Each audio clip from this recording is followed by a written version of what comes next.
La historia de la Iglesia de Jesucristo merece que se recuerde. Pesquisas. Mormonas.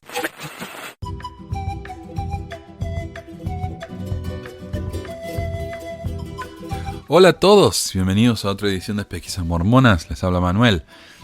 Como dije el programa anterior, vamos a hablar acerca de lo que pasó después de la matanza de Mountain Meadows, ¿no? Las consecuencias inmediatas y las consecuencias incluso actuales, la repercusión de todo esto.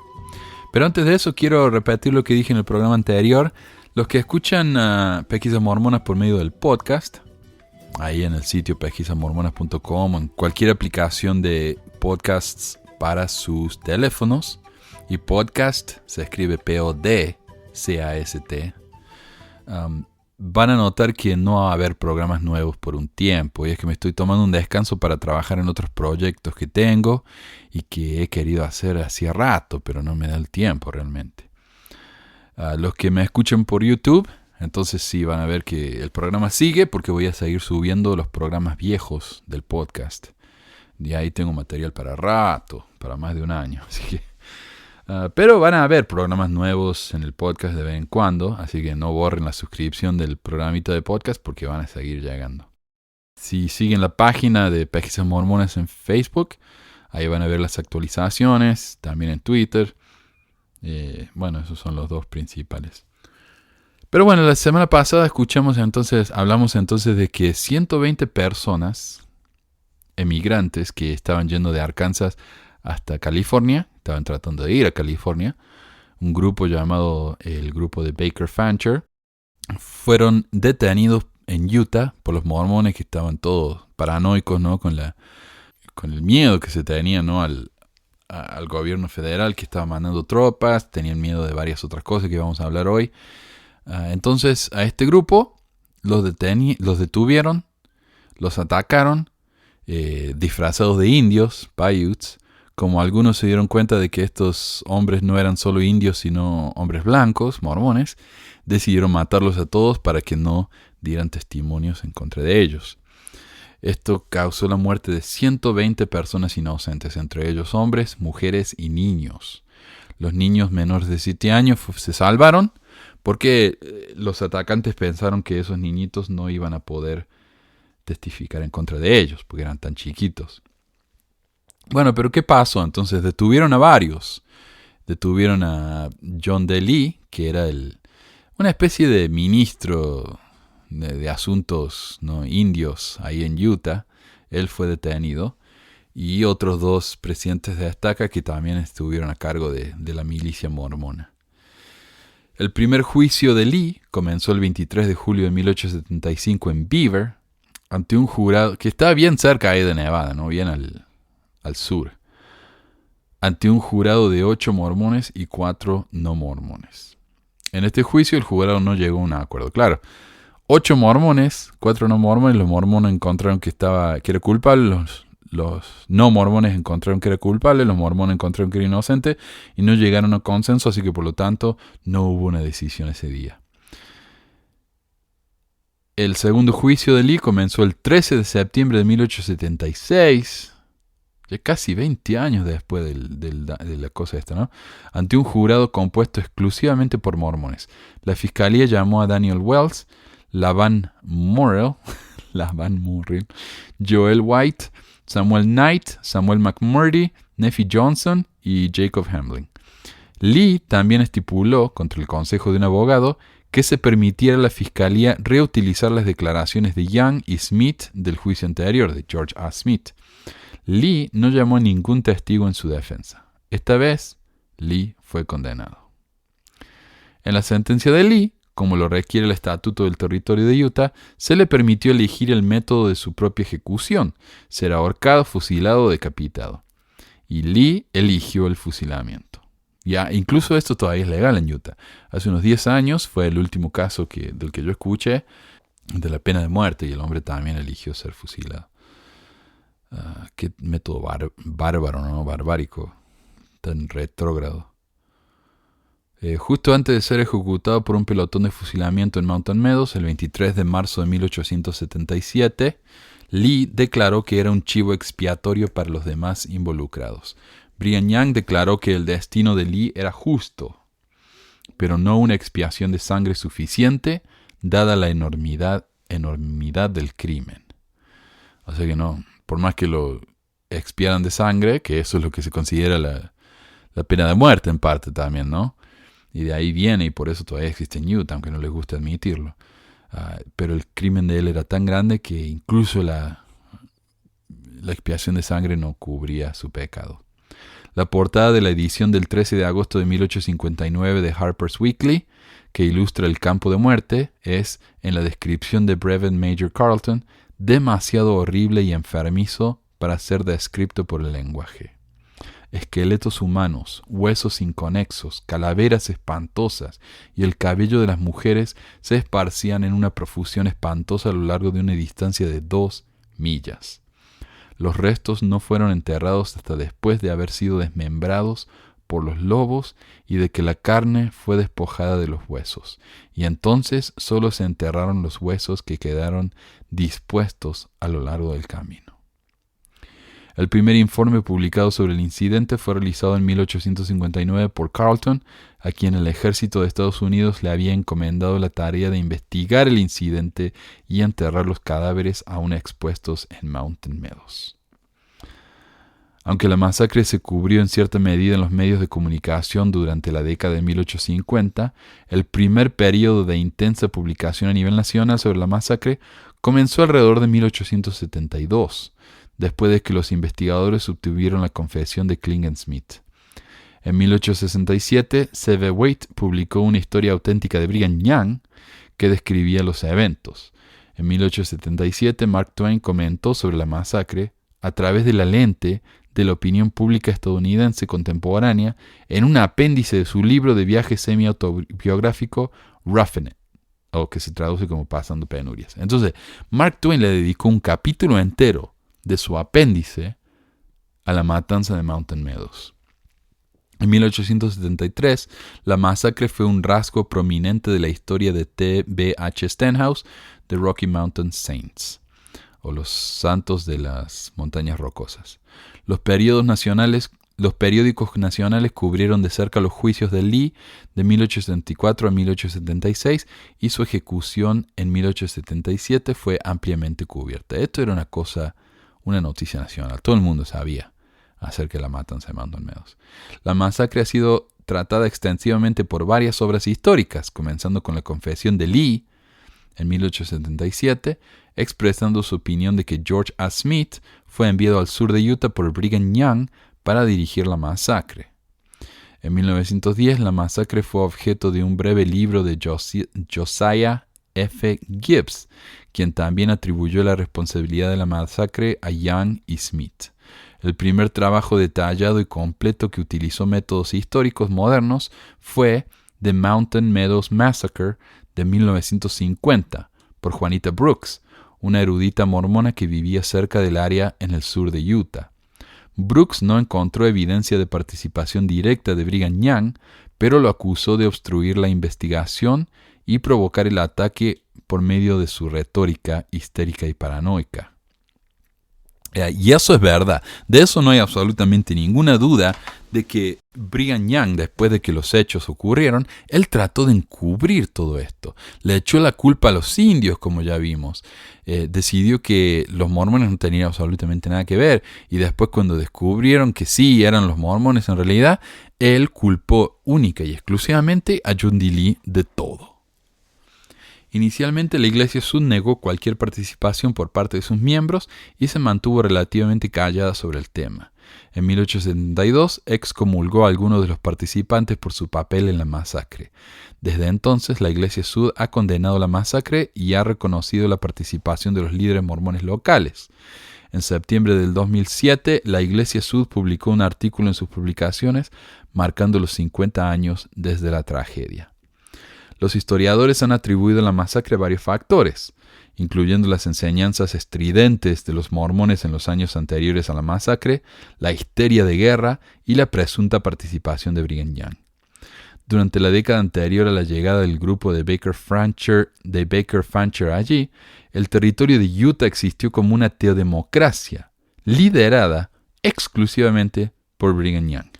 O sea, no había un congreso, no habían diputados, senadores. No, Brigham Young era el líder. Punto. A mediados de la década de 1850, Young instituyó una reforma mormona con la intención de poner el hacha en la raíz del árbol del pecado y la iniquidad. Y tenemos un programa sobre eso que preparó el amigo Gilmar, fascinante hace varios años ya. Pero búsquenlo, esto sobre la reforma mormona, que fue una época en la que se intensificó el enfoque en cumplir los mandamientos, incluso los más básicos, que sería lo opuesto a lo que está haciendo Nelson hoy en día. Hoy las cosas se están haciendo más fácil, en esa época se estaban haciendo mucho más difícil y opresivas, ¿no? En enero de 1856, Young dijo que el gobierno de Dios, tal como se administra aquí, puede parecer despótico para algunos porque el juicio se imputa contra la transgresión a la ley de Dios. Además, durante las décadas anteriores, la religión había sufrido un periodo de intensa persecución en el medio oeste de los Estados Unidos, y los mormones fieles se mudaron al oeste para escapar de la persecución. En particular, fueron expulsados oficialmente del estado de Missouri durante la Guerra Mormona de 1838, durante la cual el prominente apóstol mormón David W. Patten fue asesinado en la batalla.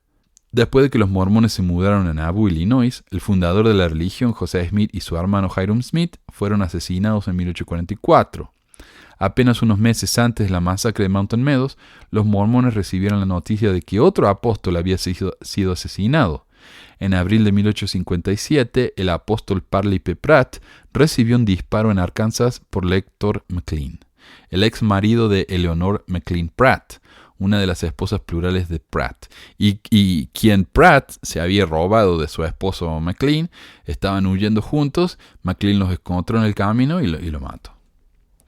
Pero en la mente mormona esto fue un martirio para el pobre Pratt, no el acto de un esposo celoso al que él le había robado a la esposa.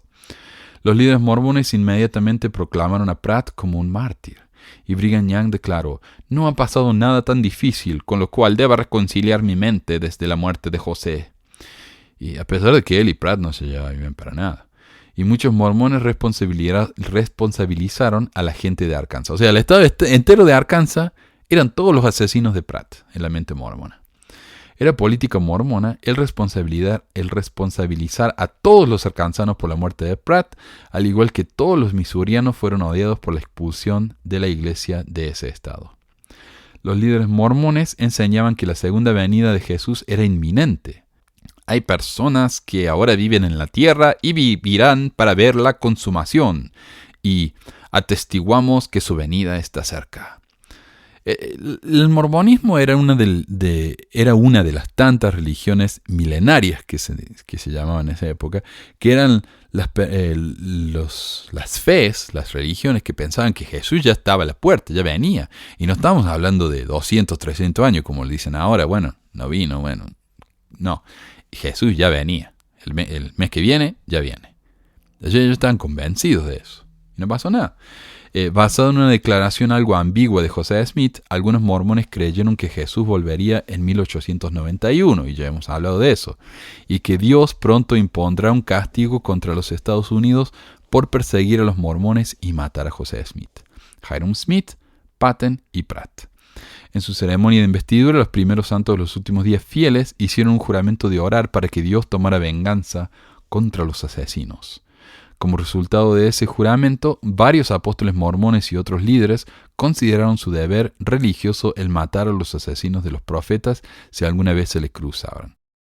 Se puede entender que los sermones, las bendiciones y el consejo privado de los líderes mormones justo antes de la masacre de Mountain Meadows alientan a los individuos privados a ejecutar el juicio de Dios contra los impíos.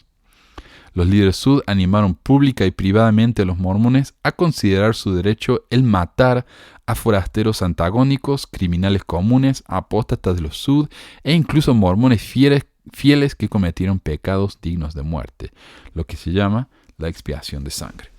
En Cedar City, y lástima porque Cedar City hoy es un lugar donde se hace el mayor festival shakespeariano en Utah. Tienen el teatro de Shakespeare ahí, hacen un festival que va gente de todo el país a verlo. Aunque también es cierto que en Cedar City y esas ciudades del sur, ¿no? Manti, no sé qué, uno puede encontrar a los mormones más fundamentalistas, donde todavía existen muchos polígamos que viven, ¿no?, en el medio de la nada con sus esposas y chicos. Es un lugar muy, muy extraño, porque está tan separado de todo. O sea, está en la mitad de camino entre Salt Lake City y Nevada, y Las Vegas, perdón. Entonces en el medio son todos pueblitos chiquitos como este. Tal vez el más grande sea St. George. Pero también St. George es una ciudad grande, pero en medio de la nada. En Cedar City, las enseñanzas de los líderes de la iglesia eran particularmente estridentes. A los mormones de Cedar City se les enseñó que los miembros deberían ignorar los cadáveres y dedicarse a sus asuntos. ¡Wow! El coronel William H. Dame, el oficial de mayor rango en el sur de Utah que ordenó la masacre de Mountain Meadows, recibió una bendición patriarcal de 1854 de que sería llamado a actuar al frente de una parte de tus hermanos y de los lamanitas en la redención de Sion y la venganza de la sangre de los profetas sobre los que moran en la tierra. Claro, ahí él recibió esa bendición, entonces consideró que su responsabilidad era actuar en contra de estos supuestos asesinos. En junio de 1857, Philip Klingensmith, otro participante, recibió una bendición de que iba a participar en la venganza de la sangre del hermano José. Por lo tanto, los historiadores argumentaron que los mormones del sur de Utah se habrían visto particularmente afectados por un rumor no comprobado de que un grupo de 11 mineros y hombres de la llanura que se llamaban a sí mismos Wildcats de Missouri, o los gatos salvajes de Missouri, se habían unido al grupo de carretas de Baker Fancher, algunos de los cuales presuntamente provocaron, destrozaron y les causaron problemas a los mormones y nativos americanos a lo largo de la ruta. Mentira. Y también, según algunos informes, ellos tenían el arma que disparó las tripas del viejo Joe Smith. Excusas para justificar lo que hicieron o para actuar de la manera en que lo hicieron. También se vieron afectados por el informe a Brigham Young de que el grupo de Baker Fancher era de Arkansas, donde Pratt fue asesinado. Se rumoreaba que la esposa de Pratt reconoció que parte del grupo de Mountain Meadows estaba en la pandilla que disparó y apuñaló a Pratt. La pandilla, era uno el que lo mató. La masacre de Mountain Meadows fue causada en parte por eventos relacionados con la guerra de Utah, un despliegue de 1857 hacia el territorio de Utah del ejército de los Estados Unidos, cuya llegada fue pacífica. En el verano de 1857, sin embargo, los mormones esperaban una invasión total de importancia apocalíptica. Entonces tenían una paranoia que no se aguantaba. A los mormones se les exigió que almacenaran granos y se les ordenó que no vendieran granos a los emigrantes para usarlos como alimento para ganado.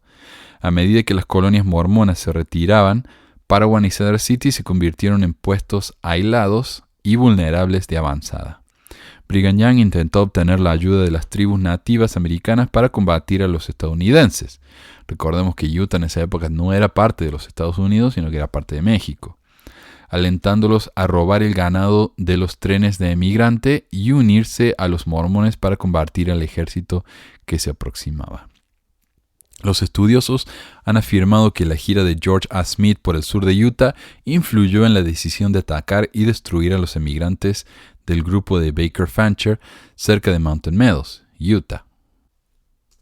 Smith se reunió con muchos de los participantes eventuales de la masacre, incluyendo W. H. Dame, Isaac Haight, John D. Lee y el jefe Jackson, líder de una banda de Paiutes, el líder indio. Señaló que la milicia estaba organizada y lista para luchar y que algunos de ellos estaban ansiosos por luchar y vengarse de las crueldades que nos han afligido en los Estados Unidos. Entre el grupo de Smith había una cantidad de jefes indios Paiute del área de Mountain Meadows. Cuando Smith regresó a Salt Lake City, Brigham Young se reunió con estos líderes el 1 de septiembre de 1857 y los alentó a luchar contra los estadounidenses en el anticipado choque con el ejército de los Estados Unidos. O sea, ahí está, ¿ve? Brigham Young se reunió con estos líderes Paiutes que lucharon, que ayudaron a matar a la gente del Baker Fancher, y él, Brigham Young, les dijo que por favor le ayudaran a luchar contra los Estados Unidos. Un grupo de gente de Arkansas, obviamente, es considerado parte de los Estados Unidos o el enemigo. Y por si todavía no se han dado cuenta, todas las referencias de lo que yo menciono acá en el programa están en el sitio web, pesquisasmormonas.com o pesmor.com. Vayan ahí, está la lista de episodios, van a encontrar todos los ensayos de las cosas que hablo con referencias. También se les ofreció todo el ganado en el camino a California, que incluía los pertenecientes al grupo de Baker Fancher. Los jefes nativos americanos se mostraron reacios y al menos uno objetó que previamente se les había dicho que no robaran y rechazaron la oferta. Claro, los mormones le enseñaron que no robara y ahora les dicen, se pueden quedar con todo, chicos, ¿eh?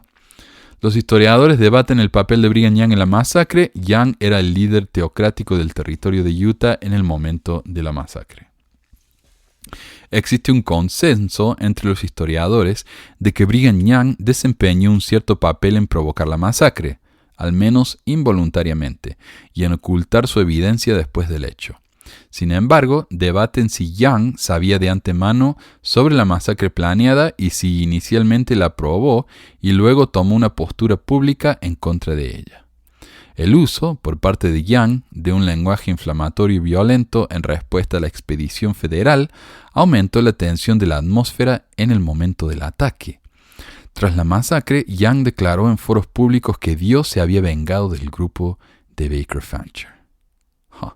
No está claro si Young sostuvo esta opinión porque creía que este grupo específico representaba una amenaza real para los colonos o porque creía que el grupo era directamente responsable de los crímenes pasados contra los mormones. ¿Qué? Un profeta, para pifiarle tanto así, ¿no?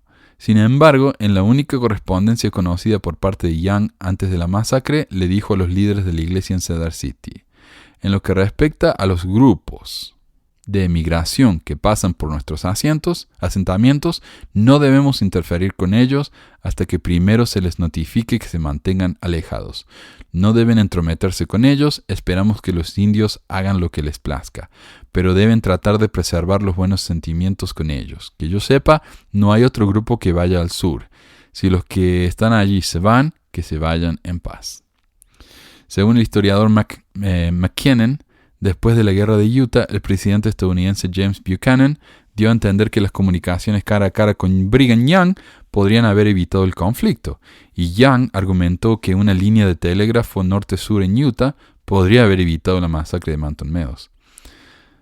McKinnon sugiere que las hostilidades podrían haberse evitado si Young hubiera viajado al este, a Washington, D.C., para resolver los problemas gubernamentales, en lugar de tomar un viaje de 5 semanas al norte en la víspera de la guerra de Utah, por razones relacionadas con la iglesia. Y yo digo, Brigham Young podría haber solucionado todo este problema si Dios le hubiera dado una revelación y él realmente hubiera sido un profeta que se comunicaba directamente con los cielos. ¿Cómo Dios no va a detener la matanza de 120 inocentes por parte de su propio pueblo, los santos? Una mancha en la historia que dura hasta el día de hoy. Una evaluación forense moderna de una declaración jurada clave, supuestamente dada por William Edwards en 1924, ha complicado el debate sobre la complicidad del liderazgo mormón en la masacre de Mountain Meadows. El análisis indica que la firma de Edwards pudo haberse rastreado y que la composición tipográfica pertenecía a una máquina de escribir fabricada en la década de 1950. El primer monumento para las víctimas fue construido 2 años después de la masacre por el comandante Carleton y el ejército de los Estados Unidos. Y esta parte es enfurecedora. Este monumento fue un simple mojón construido sobre la tumba de 34 víctimas y fue coronado con una gran cruz de cedro. El monumento fue encontrado destruido y la estructura fue reemplazada por el ejército de los Estados Unidos en 1864. Según algunos informes, el monumento fue destruido por Brigham Young en 1861. Cuando trajo un séquito a Mountain Meadows, Wilford Woodruff, quien más tarde se convirtió en presidente de la iglesia, afirmó que al leer la inscripción en la cruz que decía «Mía es la venganza, yo pagaré, dice el Señor», Young respondió «Esto debería decir «Mía es la venganza y me la he tomado un poco». sea, no le gustó eso a Brigham Young. No le gustó que alguien hubiera dicho que Dios se iba a vengar de estas pobres víctimas. Entonces, como respuesta, él destruyó esa estructura. Qué falta de respeto, ¿no? En 1932, los ciudadanos de los alrededores construyeron un muro conmemorativo alrededor de los restos del monumento. A partir de 1988, la Mountain Meadows Association, compuesta por descendientes de las víctimas del grupo Baker Fancher y de los participantes mormones, se unieron y diseñaron un nuevo monumento en el Prado. Este monumento se completó en 1990 y es mantenido por la División de Parques y Recreación del Estado de Utah.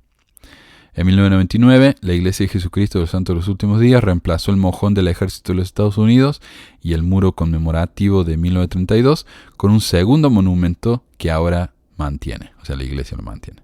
En agosto de 1999, cuando comenzó la construcción del monumento por parte de la Iglesia Sud, los restos de al menos 28 víctimas de la masacre fueron excavados por una retroexcavadora. La evidencia forense mostró que los restos de los varones habían sido disparados por armas de fuego a corta distancia y que los restos de las mujeres y los niños mostraron evidencia de traumatismo por fuerza contundente. Y de hecho hay una película, un documental acerca de la masacre de Mountain Meadows que la hizo un profesor de la Universidad de la Universidad de Utah, en la que él cuenta y habla con algunos de estos descendientes de los Baker Fancher que en 1999, cuando la iglesia, el presidente Hinckley, quiso construir este monumento, él quiso comprar el terreno, ¿no?, de Mountain Meadows y hacerlo un terreno de la iglesia. La gente esta dijo, no, absolutamente no, esto tiene que ser nuestro, estos son nuestros descendientes, ¿por qué lo van a comprar ustedes? Esto es algo significativo para nosotros. Y el presidente Hinckley dijo, no, pero ¿quién mejor para cuidar un monumento como este que una iglesia? Bueno, se puede argumentar eso, pero no si la iglesia es la responsable por haber asesinado a estos 120 personas en primer lugar.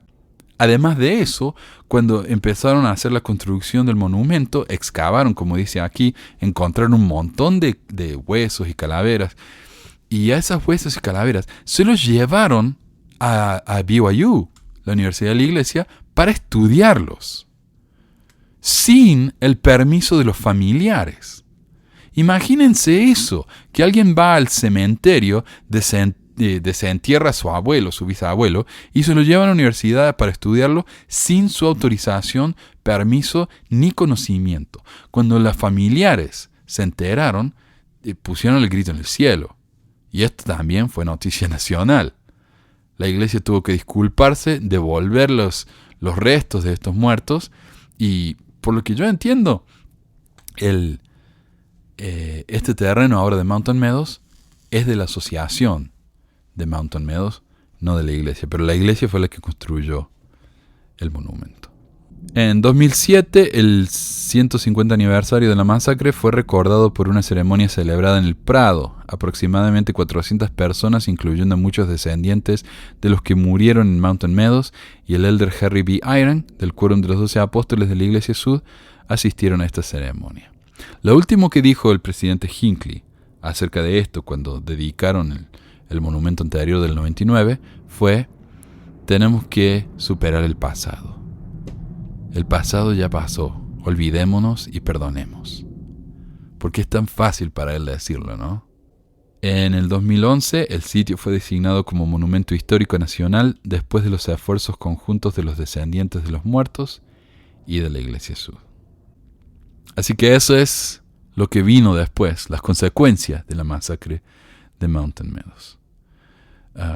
Y este es el peligro que hablamos, ¿no? ¿Qué puede haber de malo en seguir a una iglesia?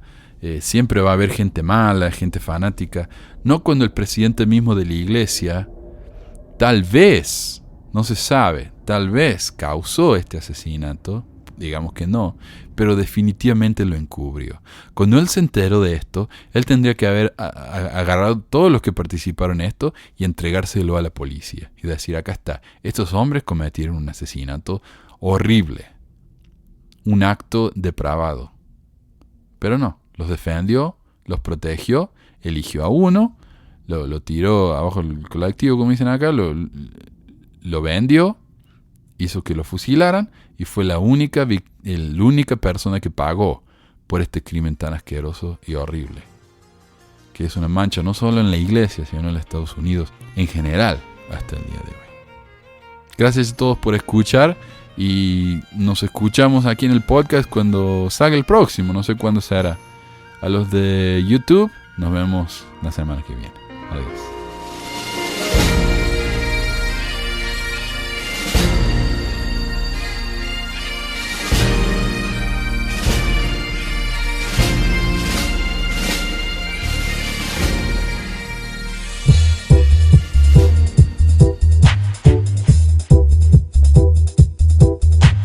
Gracias por escuchar esta edición de Pesquisas Mormonas. No se olvide de visitar nuestro website en pesquisasmormonas.com o pesmor.com y nuestro blog en pesquisasmormonas.org o pesmor.org. También tenemos un grupo de Facebook donde la discusión siempre es animada y si tiene un comentario, pregunta o hate mail, puede enviarlo a manuel@pesquisasmormonas.com. Y si por alguna razón ha abandonado la iglesia y ya no sabe qué hacer con todos esos miles de dólares extras, ahora que ya no paga el diezmo, le agradeceríamos si nos envía $1 o $2 por medio de Patreon en patreon.com/pesquisasmormonas o en paypal.me/pesquisasmormonas para ayudarnos a cubrir los gastos de domain y hosting del podcast. Muchas gracias de nuevo y hasta la próxima semana. La música del comienzo del podcast es la canción de la primaria Historias del Libro de Mormón por Clive Romney. La canción previa a esta es Lo ora el profeta del ex de Acevedo y esta es la versión de la banda Roosters de la canción de la primaria Palomitas de Maíz. ¿Por qué ayudar a pesquisas mormonas? Para que mi papá pueda parar los websites del podcast y de los videos. Gracias. Pesquisas mormonas. Pi, pi, pi.